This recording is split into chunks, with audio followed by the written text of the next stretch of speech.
My name is Samson. I'm a watermelon farmer. The business I've been doing since 2012. And for me, money is on the ground. And this is my story.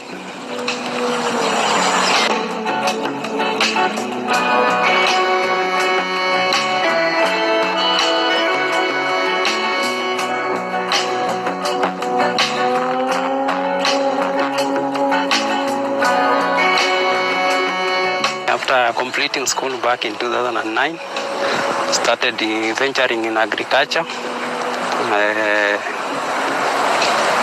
I saw life was difficult for me, so I started agriculture because it was what I could afford in terms of capital. It has been a good journey so far.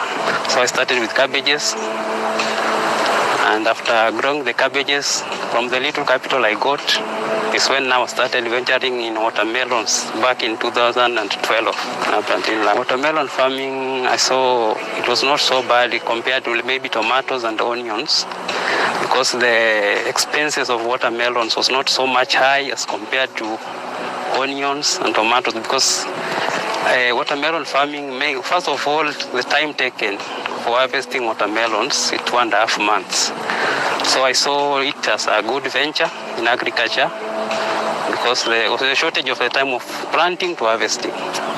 Most of the farming I do in watermelon is land which I lease. So I don't own land myself specifically. I just lease land for watermelon farming.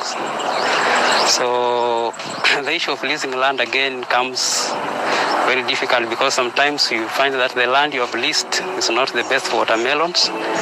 And most of the cases you have to find land which is, I can say a virgin land. So most of the times we just look for land which has not been utilized. So again, that's a challenge for us as farming in watermelons. Currently I'm doing it on 1 acre piece of land.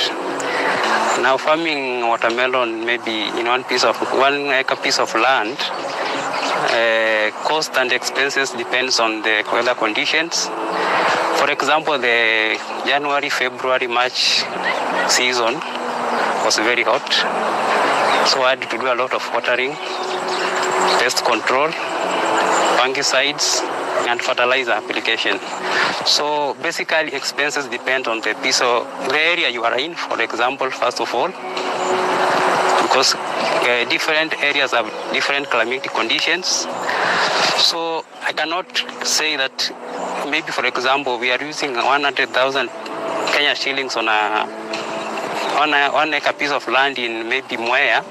The same will be used in Kajiado, because it depends on the weather conditions, as I have said, different type of soils.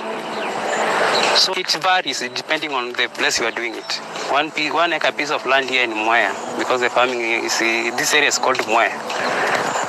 For example, me, I've used up to now 90,000 Kenya shillings on starting from renting, plowing the farm, making the furrows, fertilizer, the seeds, and the labor which I've put here, fungicides.